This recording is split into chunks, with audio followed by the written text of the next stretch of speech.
अब जनाब गेस्ट की तरफ आते हैं। बड़ी खास मेहमान आज स्टूडियो में हमारे साथ मौजूद हैं। बहुत इस टॉपिक पे बात करना बहुत ज़रूरी है यासिर, क्योंकि जब बात करियर की आती है तो हम बस ये सोच लेते हैं कि हमने जो स्टडीज़ की है उसमें ही हम अपना करियर बना लेते हैं, या किसी ख़ानदान में बड़े भाई डॉक्टर बने हुए हैं तो छोटा भाई भी बन जाएगा, बड़ी बहन इंजीनियर है छोटी बहन भी बन जाएगी। तो आई डोंट थिंक सो ऐसा होना चाहिए, क्योंकि हर बच्चा मुख्तलिफ है, हर बच्चे का इंटरेस्ट मुख्तलिफ है और उसको गाइडेंस की कितनी हद तक ज़रूरत है ये आज हम जानेंगे। हमारे में और वेस्ट के कल्चर में जो सबसे बड़ा एक फ़र्क है, मैं बस ये बात मुख्तसर करके फिर गेस्ट की तरफ आता हूँ, वो यही सबसे बड़ा फ़र्क है कि वहाँ पर स्टूडेंट की काउंसलिंग की जाती है और काउंसलिंग के बाद उसको एक डायरेक्शन दी जाती है और डायरेक्शन के बाद वो अपना गोल अचीव करने में कामयाब होता है। मगर यहाँ बहुत सारे ऐसे लोग हैं इंक्लूडिंग माई सेल्फ जिनको नहीं पता वे आर दे हेडिंग, किस तरफ जा रहे हैं, किस डायरेक्शन में जा रहे हैं। आई थिंक ये हम सबका ही हाल है, क्योंकि हम सब कंसीडर नहीं करते कि एक हम अच्छे करियर काउंसलर से बात करें और अपने करियर के हवाले से बात करें, अपने इंटरेस्ट बताएं कि हमें ये इंटरेस्ट है, हम ये करना चाहते हैं और फिर वो आपको गाइडेंस दें। इसीलिए आज स्टूडियो में हमारे साथ मौजूद है Natasha Rahmani, career consultant and trainer, founder of education advisory. Thank you so much ma'am for coming to our show. और आप बताएं कैसी हैं और करियर काउंसलर बनने की जर्नी कैसी रही? अस्सलाम वालेकुम एवरीवन। मैं बिल्कुल ठीक ठाक हूँ, ऑल्दो आज आप लोगों ने अजीब अजीब खबरें सुना दी हैं। ये हमारा काम है। कुछ एक बड़ी मुश्किल थी, बट करियर काउंसलिंग की जर्नी हैज़ बीन अमेजिंग। मैंने करियर काउंसलिंग उस ज़माने में शुरू की जब पाकिस्तान में काउंसलिंग का लफ्ज़ भी नहीं पता था लोगों को, एंड सो ऑब्वियसली बहुत सारा स्ट्रगल था, वो जैसे हम कहते हैं स्कोप। तो जब मैंने सीखा ये काम तो उस ज़माने में स्कोप नहीं था जिसे हम स्कोप कहते हैं, बट हमने स्कोप खुद बनाया अल्हम्दुलिल्लाह। We kept working, we kept doing things, बहुत सारी चीज़ें हम करते गए और धीरे धीरे कहीं ना कहीं एक एक्नॉलेजमेंट शुरू हुई वक्त के साथ। और फिर ये हुआ कि कन्फ्यूजन भी है अभी भी ये है कि लोग समझते हैं कि जो एडमिशन काउंसलिंग हो रही है वही करियर काउंसलिंग है। अभी भी real concept of career counselling मुझे लगता है कि उस हद तक स्टैब्लिश नहीं है जो इंटरनेशनल स्टैंडर्ड्स हैं, जो तरीक़ेकार है, जैसे आपने कहा कि बाहर के मुल्कों में जिस तरीके से होता है उस तरीके से अभी भी स्टैब्लिश नहीं हुआ, बट हम कोशिश कर रहे हैं। एंड आई एटलीस्ट मैं अपने लिए कह सकती हूँ कि मेरी तो कोशिश जारी रहेगी कि हम इसको कंटिन्यू करें। अच्छा, अब ज़रा नताशा ये बताइएगा कि ये काउंसलिंग की ज़रूरत आखिर है किसे? एक तो मैंने आपको सेगमेंट बता दिया कि जो बच्चे हैं उनको बताया जाए कि उन्होंने करना है। यहाँ पर प्रॉब्लम ये है कि प्रोफेशनल्स को भी नहीं पता कि वो कहाँ जा रहे हैं। आपका टारगेट कौन है? क्या आप यंगस्टर्स को, बच्चों को, उनको आप काउंसिल कर रही हैं या फिर आप प्रोफेशनल्स को ज़्यादा फोकस किसके ऊपर है, पहले ये बताइएगा। और साथ ही ये भी बता दें कि ज़रूरत किसको ज़्यादा है, समझाएं ज़रा। अच्छा देखें, मैं अगर एक सवाल आपसे पूछूं, आपके आसपास ऐसे कितने लोग हैं जिनकी एजुकेशन किसी और फील्ड में है और प्रोफेशन कुछ और? बहुत सारे नहीं, हमारा तो खैर बिल्कुल ठीक है, बट मैं अपने बारे में कह सकता हूँ। और ऐसे बेसाब लोग आपके आसपास भी होंगे, ठीक है। उसकी सबसे बड़ी वजह यही है कि हमारे यहाँ करियर काउंसलिंग क्योंकि बिल्कुल इनिशियल लेवल पे नहीं होती है, तो इसलिए जाहिर सी बात है कि ये प्रॉब्लम्स आते हैं। बट ये बात आपने बहुत सही सवाल किया कि करियर काउंसलिंग सिर्फ स्कूल कॉलेज लेवल पे ज़रूरी नहीं है। इस वक्त अगर मैं आज की बात करूं तो इस वक्त बहुत सारे क्लाइंट्स मेरे पास मिड करियर लेवल पर आ रहे हैं। बिल्कुल ऐसा ही। 15 साल हो गए, 18 साल हो गए, 20 साल हो गए अपने प्रोफेशन में, अब समझ नहीं आ रही कि कहाँ जाएं। बिल्कुल ठीक है। अब या तो चेंज करना है या ग्रोथ के इश्यूज हो रहे हैं या समझ नहीं आ रहा है कि डायनामिक्स कैसे दुनिया के चेंज हो रहे हैं। Obviously work place dynamics change हो रहे हैं, प्रोफेशन चेंज हो रहे हैं, लोगों को नहीं समझ में आ रहा कि अब हम यहाँ से कहाँ जाएं।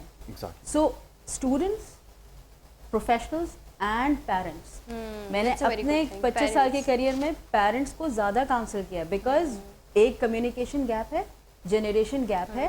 पेरेंट्स को मैं ब्लेम नहीं करती, मगर बात सिर्फ इतनी है कि पेरेंट्स के पास इतनी इन्फॉर्मेशन नहीं है। अगर पेरेंट खुद एक इंजीनियर है तो उसको अपनी फील्ड के बारे में या उससे रिलेटेड थोड़े बहुत लोगों के बारे में पता होगा, या उनका जिनसे वास्ता पड़ता है अपने कोलीग्स के साथ, उनके बारे में थोड़ा बहुत पता होगा, but field as in itself नहीं पता। फिर क्या होता है कि हमारे यहाँ लोग ट्रेंड्स फॉलो करते हैं। बिल्कुल ऐसा ही है। ट्रेंड आजकल ये है, कर लो। Very right. आने वाले वक्त में क्या होगा वी डोंट इवन नो। और इसीलिए बहुत ज़रूरी है कि एक स्ट्रक्चर्ड काउंसलिंग हो।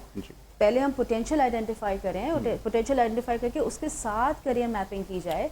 ये बहुत ज़रूरी है। आप ट्रेंड्स जब फॉलो करते हैं तो ट्रेंड्स तो एंड हो जाते हैं, बिल्कुल ऐसा ही ट्रेंड्स है। चेंज हो जाते चेंज होते हैं, हैं। और बिल्कुल। जिस तरह की अब दुनिया आ रही है, अब तो आने वाले वक्त में ट्रेंड्स बहुत तेज़ी से चेंज होंगे, एग्जैक्टली करियर्स बहुत तेज़ी से चेंज होंगे। इसीलिए जो आपने सवाल किया कि किसको ज़रूरत है, मेरे हिसाब से हर किसी को ज़रूरत है, और शायद आने वाले वक्त में बार बार ज़रूरत पड़ेगी, बिल्कुल ठीक। क्योंकि जैसे कहते हैं ना, मल्टी मोडालिटीज़ का दौर आ रहा है, मल्टीपल करियर्स का दौर आ रहा है, मल्टीपल अर्निंग स्ट्रीम्स की ज़रूरत है अब लोगों को। अब एक अर्निंग स्ट्रीम से गुजारा नहीं होता लोगों का, आज भी यही हो रहा है, आने वाले वक्त में तो और हो जाएगा। ये जिन्हें हम जेन जीज और जेन अल्फास कहते हैं, इनके चैलेंजेस बहुत ज़्यादा हैं करियर्स को लेके, ठीक है ना। और फिर इसी तरीके से अब जो दुनिया जिस तरफ जा रही है, उसमें हम जा रहे हैं build fast dissolve fast approach. Exactly तो फिर ऐसे में कैसे आप एक स्टेबल करियर के बारे में सोच सकते हैं, ये सोचना बड़ा मुश्किल है कि आप आज कहें कि भाई वोलेटिलिटी आने वाली Yes. है, बल्कि Really. आ चुकी है। आ चुकी है, ऑलमोस्ट देयर। अच्छा नताशा, मुझे ये बताएं कि आपके पास जो क्लाइंट आते हैं, कोई स्टूडेंट्स होते हैं, वो अपने करियर में बहुत कंफ्यूज होते हैं, उन्हें नहीं समझ आ रहा होता कि हम क्या करें क्या ना करें, तो आप किस तरह से इस चीज़ को एनालाइज करती हैं कि इसका इंटरेस्ट ये भी हो सकता है, that could be the reason, तो आप इसको किस तरह एनालाइज? अच्छा देखें, इसके कुछ टूल्स होते हैं, कुछ असेसमेंट प्रोसीजर्स होते Tell us हैं। what. हम बच्चे के पोटेंशियल को प्रॉपर्ली आइडेंटिफाई करते हैं, उनकी पर्सनालिटी असेसमेंट करते हैं, क्योंकि देखिए आपका मिजाज भी मैटर करता है, आपकी पसंद नापसंद भी मैटर करती है, आपके शौक भी मैटर करते हैं, ठीक है ना। सिर्फ एकेडमिक्स नहीं होता, हम academics is the last thing that we look at, ठीक है। उससे पहले उस बच्चे की पर्सनालिटी क्या है, हो सकता है वो इंट्रोवर्टेड पर्सनालिटी हो सकता है वो एक्सट्रोवर्टेड पर्सनालिटी हो, ये भी हो सकता है कि उस बच्चे को आप अपने आसपास ऐसे भी बच्चे देखते होंगे, और आजकल मैं बहुत ज़्यादा डील कर रही हूँ ऐसे बच्चों से कि बज़ाहिर बहुत जीनियस, बहुत इंटेलिजेंट, बट रिजल्ट्स नहीं आते उनके अच्छे, ठीक है। वो जो स्कूलिंग सिस्टम है वो somehow, सिस्टम में नहीं वो रह पा सिस्टम रहे। में फिट नहीं हो रहे। Fit नहीं हो तो अगर वो स्कूलिंग सिस्टम में फिट नहीं हो रहे, तो आगे आने वाले सिस्टम नहीं में हो भी एक पाएगा। चैलेंज है उनके लिए, ठीक है ना। तो फिर ऐसे बच्चों के पास आप क्या करियर गाइडेंस दे सकेंगे? एग्जैक्टली जब तक उनकी जी। पर्सनालिटी को, उनकी पोटेंशियल को आप आइडेंटिफाई नहीं करेंगे, और जब Very आप right. उनके पोटेंशियल्स पे काम करते हैं ना, बाज बड़े आर्टिस्टिक, बड़े क्रिएटिव बच्चे हमें मिलते हैं। Exactly. आर्टिस्टिक बहुत अच्छी बात की, क्योंकि हम इस चीज़ को निगलेक्ट करते हैं। अगर कोई बच्चा आर्ट्स की तरफ ज़्यादा है ना, तो उसको वो कहते हैं चलो आप ये तो करें और आप पढ़ाई भी साथ करें। हाँ, पहले उसको डिग्री एक कर लो। career- या डिग्री कर लो, उसको एक करियर नहीं बनने देते। ये बात बिल्कुल आपकी ठीक है। अच्छा लाइकवाइज अभी कुछ देर पहले जो न्यूज़ हमने आपके साथ शेयर की, और हमारा आप जो बता रही जी। थी, वो एक सैड इंसिडेंट के बारे में जो कई बात कराची के इलाके में पेश आया। यंगस्टर्स की खास तौर पे इस वक्त बात की जाए तो बहुत ज़्यादा नफ्सियाती मसाइल का भी शिकार हैं। अब सबसे बड़ा प्रॉब्लम हमारे यहाँ ये होता है नताशा कि हम एनालिसिस करने से डरते हैं, क्योंकि बहुत सारे बच्चों के अंदर देखा ये गया है, कोई बाइपोलर डिसऑर्डर का पेशेंट है और वो उसके साथ वो सारी ज़िंदगी गुजार देता है, उसको बहुत देर के बाद पता चलता है कि वो बाइपोलर डिसऑर्डर का है, उसको या ADHD का शिकार है, या उसकी बड़ी split एग्रेसिव personality उसकी disorder। पर्सनालिटी है, या OCD के ज़्यादातर पेशेंट हो सकते हैं। बट वो एनालिसिस होता ही नहीं है नफ्सियात का, और नतीजा ये निकलता है कि आप उसको ग्रेड्स में, मार्क्स में लगा देते हैं, आप उसके ऊपर सारी दुनिया की कोशिश करके देख लें, कोई नतीजा नहीं निकलता। ये भी तो एक मसला है। बहुत बड़ा मसला है। देखिए दो चीज़ें हैं, एक है ट्रॉमा और एक जी। है ग्रीफ। ये दो जी। चीज़ें ऐसी हैं जो आपके पर्सनालिटी का हिस्सा बन जाएं अगर, तो वो आपके साथ चलती हैं ऐसा ही। बहुत in the longer run. Really? Identified हो तो मैनेजेबल होती हैं, अगर वो आइडेंटिफाइड ना हो या डिनाइल में मैनेज हो, नहीं कर पाएंगे। तो फिर वो ना मैनेज हो सकती हैं, ना ही उनको कंट्रोल किया जा सकता है। फिर वो किसी भी तरफ जा सकता है, और वो किसी वक्त भी किसी भी तरीके से ट्रिगर हो सकता वो है। हो सकता है, वो हुआ Yes, बच्चा। बिल्कुल हो सकता है। So there are a lot of things. अच्छा, यंग एज में इम्पोर्टेंट इस बात की है कि यंग एज में जो आज हमारी यहाँ की यूथ है इस वक्त, उसका सबसे बड़ा प्रॉब्लम ये है कि वो उनकी एनर्जीज चैनलाइज्ड नहीं है। राइट, जब आप एनर्जी को चैनलाइज नहीं करते हैं तो पॉजिटिव थिंकिंग जो है वो धीरे धीरे कम हो जाती है, ऐसे ही नेगेटिविटी deplete बढ़ होना शुरू हो जाती जाती है। है, बिल्कुल। सही है। सो हमारे यहाँ फिजिकल एक्टिविटीज़ नहीं नहीं हैं, है। हमारे यहाँ मेंटल एक्टिविटीज़ नहीं हैं, हमारे यहाँ हम ये सोचते ही नहीं हैं कि बच्चों को भी थोड़ी मेहनत करनी चाहिए, कुछ काम करना चाहिए। हम चाहते हैं वो ज़रा पैम्पर्ड रहें, थके नहीं, ज़्यादा उनसे काम ना लिया जाए, बट वो उसका एडवर्स इफेक्ट ये है कि उनकी एनर्जीज चैनलाइज नहीं होती। उससे होता यह है कि नेगेटिविटी डेवलप होती है। आप अक्सर बच्चों को सुनते हैं तो बोर हो गए, या हर वक्त बोर हो रहे हैं। वो जो बोर हो रहे हैं वो इसलिए हो रहे हैं कि they don't have anything to do positive. Exactly. Positive। ठीक और है ना? मैसेज क्या दिया जा रहा है, इंस्टेंट नूडल्स खा लें बोरियत दूर करने के लिए। जी। कल भी इसके ऊपर बात हो रही थी, और मैं अभी मुझे याद आया, हमारे शेफ साहब हैं, अभी कुछ देर बाद हमें ज्वाइन करेंगे। Sure. तो हमेशा कहते हैं कि बादाम खाओ अक्ल आएगी, हाँ। But my teacher used to tell me every day कि अक्ल जो होती है वो बादाम खाने से नहीं आती, इसको इस्तेमाल करने से आती है। जितना ज़्यादा इसको यूज़ करोगे, इस दिमाग को मुख्तलिफ एक्सरसाइजेज इसकी करोगे, पढ़ने में लगाओगे और दूसरी चीज़ों को एक्सप्लोर करने में लगाओगे, इसकी कैपेसिटी बढ़ती चली जाएगी, इसकी परफॉर्मेंस इन्हांस होती जाएगी। तो ये हमारा जी एक, अगर वो हमारा problem। अनयूज रह जाएगा तो फिर वो वर्क नहीं कर पाएगा। एग्जैक्टली। और आप Very देखें, right. हम कहते हैं, हम बच्चों को कहते हैं कि बच्चा डफर है। कोई बच्चा डफर नहीं नहीं होता। ये हर बहुत, बच्चा बहुत इंटेलिजेंट है। कोई कंपटीशन emotionally- कंपैरिजन Yes. हम देखते हैं हमारे कल्चर में है कि ख़ानदान में ये होता है कि फ़लाने के बच्चे ने डॉक्टर बन गया है, जी। वो लॉयर बन गया है, वो Competition. साइंटिस्ट बन गया है, तो हमारे बच्चे तो जी पीछे रह गए हैं, ये तो पढ़ाई में इनका दिल नहीं लगता। तो पेरेंट्स को स्कूल कितनी का ज़रूरत कसूर है तो इसका कसूर है, पेरेंट्स तो का इसका कितना कसूर रोल है इस चीज़ में, क्योंकि पेरेंट्स की काउंसलिंग सबसे ज़रूरी है, क्योंकि बच्चों को प्रेशराइज बहुत, मैंने देखा है माजरत के साथ, जी, पेरेंट्स जी। बहुत प्रेशराइज करते हैं। तो वो आप किस तरह समझाती हैं पेरेंट्स को? अच्छा देखिए, इसमें बहुत सारी चीज़ें हैं। पहले तो पेरेंट्स को ये समझाना पड़ता है कि बच्चा आपका बहुत टैलेंटेड है। Right.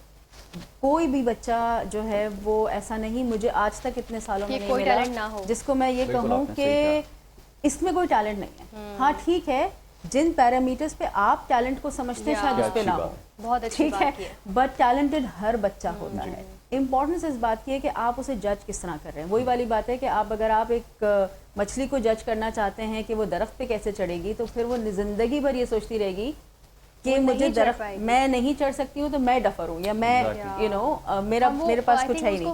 माइंडसेट में ये डाल देते हैं बच्चे के कि आप नहीं कर पाते। सो इट्स ऑल्सो तो वो अबाउट नहीं करते। जजमेंट। पेरेंट्स के लिए जो सबसे इम्पोर्टेंट चीज़ है वो ये कि एक तो कंपैरिजन करना बंद कर दें, जजमेंट करना बंद कर दें, Right. हर बच्चे को उसके पोटेंशियल को एक्सप्लोर करने दें। हमारे यहाँ एक ये भी प्रॉब्लम है कि हम एक्सप्लोरेशन भी नहीं अलाउ करते, हम रिसर्च अलाउ नहीं करते, हम पोटेंशियल डिस्कवरी कोई इसके ऊपर नहीं काम करते। बिल्कुल ऐसा ही जो है। करना चाह रहा है उसको करने दें, जी। थोड़ा सा तो सुना। ठीक है, हम डिसिप्लिन के नाम पे बहुत सारी चीज़ें रोक लेते हैं, ये भी एक हमारा बहुत बड़ा प्रॉब्लम है कि डिसिप्लिन, Exactly. तमीज़, डिसिप्लिन इम्पोर्टेंट है, बिल्कुल इम्पोर्टेंट है, बट डिसिप्लिन हर बच्चे का अगेन अलग अलग होगा। और देखिए कभी कभी learning- बैक बेंचर्स भी बहुत स्मार्ट ओह, होते हैं। बहुत ज़्यादा दे स्मार्ट आर होते हैं। क्रिएटिव, कुछ मोर एंकर भी क्रिएटिव। बन जाते हैं। तो मैं ऐसी बात कह रहा हूँ जनरली कि हो सकता है तो बन जाए बैक बेंचर, बट मैं हमारा एक चीज़ यहाँ पे मेंशन करना चाहूँगा। जी। देखिए सबसे इम्पोर्टेंट चीज़, जैसा भी आपने बात बताई है कि ये सारी चीज़ें हैं, हमारे यहाँ एक फेयर भी है, एक और है कि अभी हर शख्स ये सोचता है कि जी अब नाउ इट्स टू लेट, अब हम जो है वो अपना रास्ता दोबारा चेंज से नहीं करियर कर नहीं बना सकते, दोबारा जी। स्क्रैच से कैसे स्टार्ट करें। और at this point in time हम खुद भी ये सोचते हैं कि हम अगर हमें अपने करियर को चेंज करना हो या कोई मूव बनानी हो तो नाउ वी आर डन। क्या अब हम हमें नहीं कर शेफ सकते। बनना हो? शेफ बनना हो, वेरी Yeah. राइट। तो हम क्या बन सकते हैं या नहीं, इसके बारे में थोड़ा सा बताएं कि क्या कोई इसके लिए टाइम लिमिट है कि आप इस एज ब्रैकेट में होंगे तभी आप कुछ करेंगे, उसके बाद कुछ फैसला कर सकते हैं? देखिए, टाइम लिमिट इसमें कोई नहीं है। Right. सिंपल सी चीज़ ये है कि आपकी सोच का प्रॉब्लम है सारा। बिल्कुल। आपने सोच लिया तो आप कर लेंगे। और एक इम्पॉर्टेंट चीज़ जो खास तौर पर मिड करियर लेवल पे इम्पॉर्टेंट होती है, जो सबसे ज़्यादा रोकती है आपको, वो है कंफर्ट जोन से निकलना। हाँ, अगर अच्छी आप बात। तैयार हैं अपने कंफर्ट जोन से निकल के कुछ करने के लिए, तो आप ज़िंदगी के किसी भी हिस्से में कुछ भी कर सकते कर हैं। सकते हैं। आई नो पीपल जो इस वक्त अपने 50s एंड 60s में हैं and before retirement they doing something else, side hustles के तौर पे मुख्तलिफ चीज़ें कर रहे हैं। मगर ऐसे बहुत से यंग बच्चे हैं जो बिल्कुल अभी स्टार्टिंग पॉइंट पे हैं और हिम्मत नहीं कर रहे। तो और वो I am sorry motivational quotes भी हमें नहीं बताए जाते। व्हेन फ्रेडरिक नीचे सेज कि what doesn't kill you what makes you stronger, ये सारी वो चीज़ें हैं कि जो वो स्टार्ट में जो बेसिक एजुकेशन में बताई जाती हैं बताई जाती है और कि बतानी यू हैव टू चाहिए। Challenge yourself Yeah. Every other day. I think risk factor भी ज़रूरी होता है आपकी लाइफ में। अगर आप रिस्क नहीं ले सकते तो फिर आप क्या अच्छी बात की है, रिस्क एपेटाइट हमारी कुछ भी नहीं। एजुकेशन तो हमारे यहाँ unfortunately it's all about exams and numbers. And just ratification. उसमें हाँ, उसमें कहाँ बच्चे को एक्सप्लोर किया जा रहा है? नहीं, वेयर मेरा तो सबसे बड़ा स्ट्रगल ये है, मैं बहुत टाइम मैंने जॉब्स की, बट उसके बाद पिछले 4 साल से अपनी कंसल्टेंसी कर रही हूँ। और मेरा जो सबसे पहला और सबसे ज़रूरी मुझे लगता था काम है वो ये कि as an independent, as an unbiased counsellor, I wanted to work with schools. मैं चाहती थी कि क्योंकि career counselling should start at the age of 13 and 14, ठीक है? हमारे यहाँ ऐसा नहीं होता। हमारे यहाँ 9 मैट्रिक में आके ये जब सब्जेक्ट सिलेक्शन की बात आती है फिर उस वक्त वो, हम कहते हैं हाँ, अच्छा भाई बुलाओ किसी को, जिसका दोस्त जा रहा होता है वो भी, हाँ, अगर या वो हम बच्चा किसी काउंसलर के पास मेडिकल ले उसी रहा है को तो जाते दोस्त हैं। भी मेडिकल ले लेता है। एब्सोल्युटली। तो मेरी तो बड़ी कोशिश है कि मैं स्कूल्स के साथ मिलके एज, मगर वो एज अ काउंसलर हम अकेले नहीं कर सकते, ठीक है ना, हमें स्कूल्स के साथ स्कूल मिलके, का बट क्या initiative भी स्कूल्स का चाहिए इतना होगा। विजन है, ऐसा नहीं हो रहा। Exactly. That's the biggest problem.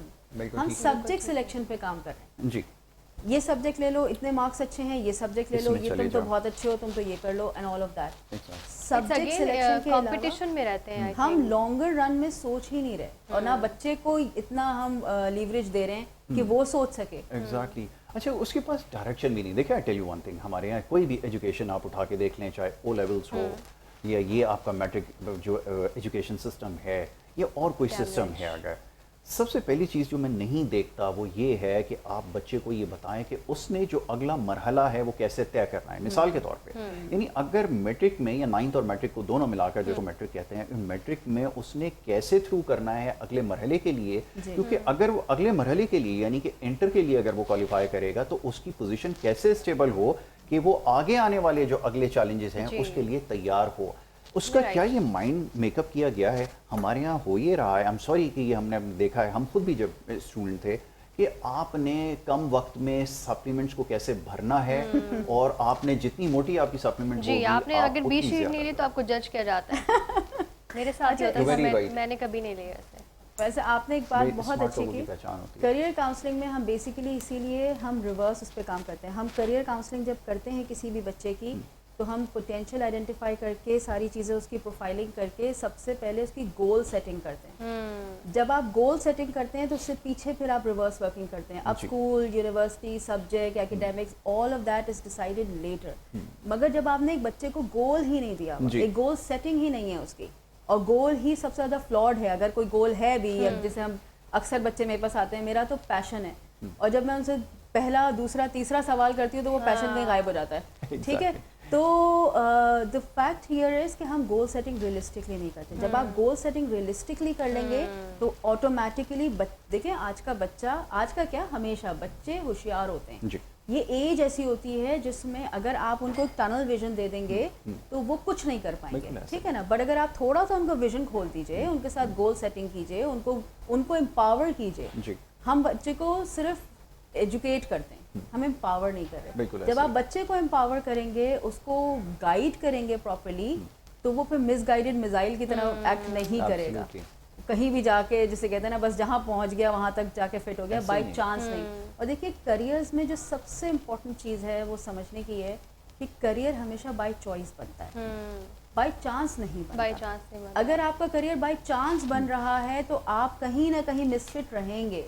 One size does not fit all, ठीक है ना। बट अगर आप बाय चॉइस बना रहे हैं तो वो टफ होगा, तकलीफदेह होगा, बट आप फिर भी कर रहे होंगे काम। अच्छा, आप एक्सेल करते हैं। एग्जैक्टली। करियर हो कैसे रहा है, बन कैसे रहा है? देखिए, करियर सेट करने का अब तरीका हमारे यहाँ जो है, आप सुन लीजिए, आपके लिए तकलीफ तो बात होगी लेकिन सुनना आपको ही पड़ेगा। हमारे यहाँ करियर ऐसे देखा जाता है कि आपने पैसे कितने आपको मिलने हैं, ये है हमारा प्राइम ऑब्जेक्टिव, कि ये वाली फील्ड अगर आप चूज करोगे हमारा, तो आप इतने पैसे कमाओगे। हमारे पास भी लोग आते हैं जो वो कहते हैं कि जी अगर हम ये बन जाएं तो आप तो बहुत पैसे कमाते होंगे, तो हम भी आपकी तरह लग जाते हैं ताकि हम भी उतने पैसे कमाएं। अब इसमें पैशन कहाँ गया, पोटेंशियल कहाँ गया, टैलेंट कहाँ गया, वो सारी चीज़ें मिसिंग हैं। बट वो ये देख रहे होते हैं, जो चीज़ फोर्सी करते हैं वो ये कि पैसे कितने आने वाले हैं। और पेरेंट्स भी, आई एम सॉरी, जो एजुकेशन आजकल दिलवा रहे हैं वो यही देखते हैं कि एंड रिजल्ट क्या होगा, पैसे कितने कमाएगा। इसमें पेंटर भी नहीं बन सकता, इसमें आर्टिस्ट भी नहीं बन सकता, इसमें कोई परफॉर्मिंग आर्ट वाला भी नहीं सामने आएगा, क्योंकि इसमें पैसे ही नहीं है। स्पोर्ट्समैन कोई नहीं बनेगा। स्पोर्ट्स में तो स्पेशली कहा जाता है कि उसमें कोई आपके पास वो नहीं है। देखिए, मेरा टेक इसमें बहुत सिंपल सा है। रिस्क और अपॉर्चुनिटीज अल्लाह के हाथ में, उससे आपका इख्तियार ही नहीं है। और जिस चीज़ पे आपका इख्तियार ही नहीं है उसकी फिक्र क्यों करते हैं हम लोग? हमें फिक्र करनी है उस जर्नी की जो हम अपने लिए क्रिएट कर रहे हैं। Very good. हमें मेहनत पे फोकस करना चाहिए ना कि इस बात पे कि उसका रिजल्ट क्या होगा। हमारी रिजल्ट तो किसी ने नहीं कंसिडरेशन उस देखा। पर होनी चाहिए कि हम क्या कर रहे हैं, Absolutely. हम एक फ्यूचर की टेंशन लेके एब्सोल्युटली, और और अल्लाह results ताला का भी- एक प्लान होता है सबके लिए, Exactly. And that plan works always. अच्छा, रिजल्ट्स भी जो हमें चाहिए वो विद नो टाइम चाहिए जी। और आजकल एक ऐसी चीज शुरू हो चुकी है, आई एम वेरी सॉरी, कि जिसमें कंपटीशन बहुत तेज हो गया है कि 10 साल की उम्र का बच्चा अगर वो कोई व्लॉगर है या कुछ है तो वो इतने पैसे कमा रहा है कि जो मैं अपनी इस पूरी जिंदगी में नहीं कमा सका, और You are मुझे right. उसके साथ कंपेयर किया जा रहा है कि देखो 10 वो साल की कमा उम्र रहा में है। इतना पैसा, इतना फेम उसके पास है, एंड आपके पास क्या है? ये है जो आपकी पूरी सोसाइटी को खत्म कर रहा खत्म कर रहा है। है। एनी मैसेज लास्टली अगर कुछ देना चाहें यंगस्टर्स के लिए प्लीज? इससे मैं सिर्फ एक चीज़ कहूँगी कि shortcuts are always short lived. क्या इस अच्छी बात बात को याद Wow. रखना चाहिए। Remember. बिल्कुल हर तरह के That's a लोग very हैं जो good कमा रहे हैं और हर तरह की चीज़ें कर रहे हैं, बट उनसे पूछें, उनसे आप पूछें, वो आपको बताएंगे कि सस्टेनेबिलिटी उनका सबसे बड़ा चैलेंज है। क्या अच्छी बात है, it's a very good message. Thank you so much Natasha कि आपने इतने अच्छे टॉपिक Thank पे you. हमसे बात की। Really thank you so much, क्योंकि ये ऐसा टॉपिक है जिस पर बात करने की बहुत ज़रूरत है, इवन Exactly. हमें भी बहुत ज़रूरत है। तो बिल्कुल हम ऐसा ही। आई थिंक शो के बाद हम इसके भी ऊपर आपसे लंबी काउंसलिंग लेने discussion वाले होगी। हैं